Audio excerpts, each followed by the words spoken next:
So hi guys, my name's Paul. Today we're going to be talking to Saxon Boone. Saxon is all the way from Canada, North America.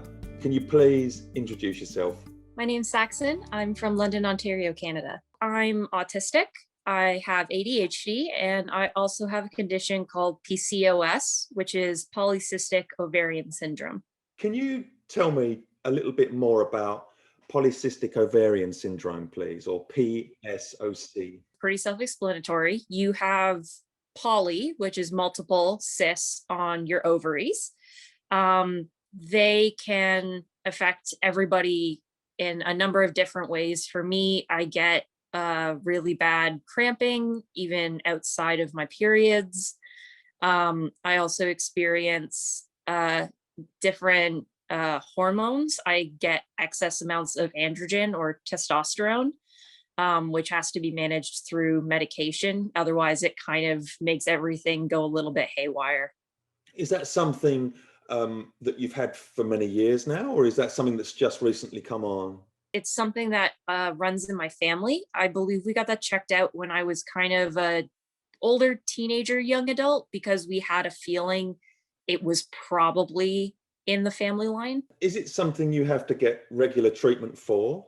I have to take medication regularly. I get blood work pretty frequently to keep track of a bunch of different things, but one of them is how my hormones are balanced. So it's about dealing with your condition essentially on a day-to-day basis, Yeah. essentially.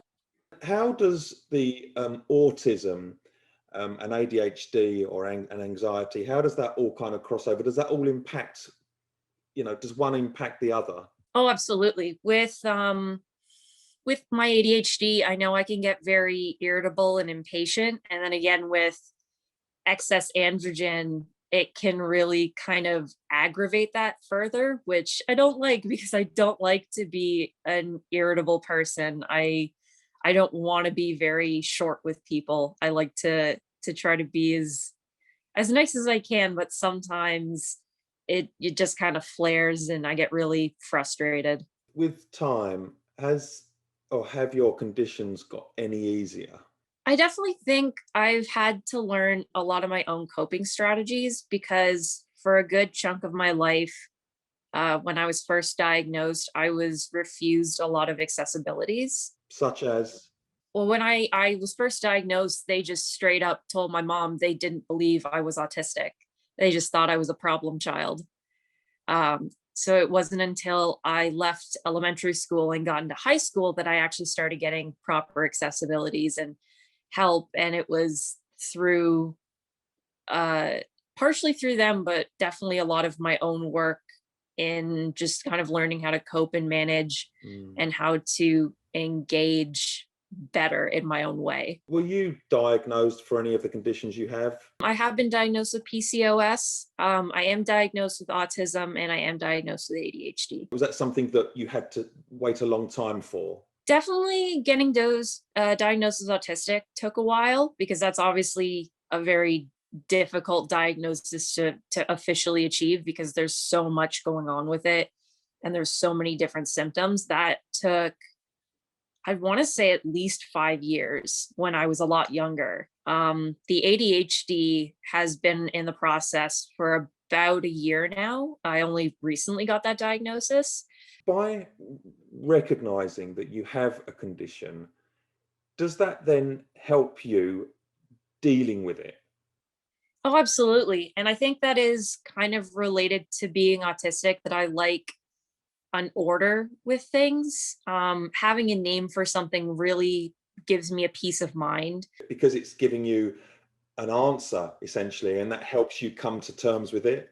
And then you can Yeah. kind of, it's like the next step. And then you can go, right, well, I know I've got this. I can now work out what to do next. Yeah, exactly. Have you heard about the Hidden Disabilities sunflower? Yeah. So originally where I heard of it actually was a lot through social media, especially Instagram. Do you feel that the sunflower is needed in society? I definitely think so. Cause like I said, my own experiences of having people not really understand my experience when I have to go places and do things like errands and just doing my shopping, it would make a huge difference to have both employees and maybe more of the general public understand like what this means and what they can do to be a bit more accommodating to the people who wear it. Do you feel you need then a visual indicator? Yeah, I think it's very helpful just because it's subtle enough that people can look at it and it's not a big sign, it's not a big button that has to tell them everything about me. It's just something simple to say, I have a hidden disability. I just need maybe a bit more patience, a bit more space, whatever a stranger can just do to try to accommodate me or anybody else a little bit better. If somebody sees you wearing a sunflower, what reaction would you like? That they know that I maybe need just some more patience, that I have accessibilities, and even if they can't meet my accessibilities specifically, again, just like the minimum support you can have is just patience and the general understanding that somebody might be having a tougher time than they appear to be. Thanks ever so much for your time. Thank you. I really, really And it's enjoyed been really this. lovely. And we'll be in touch and we'll share it.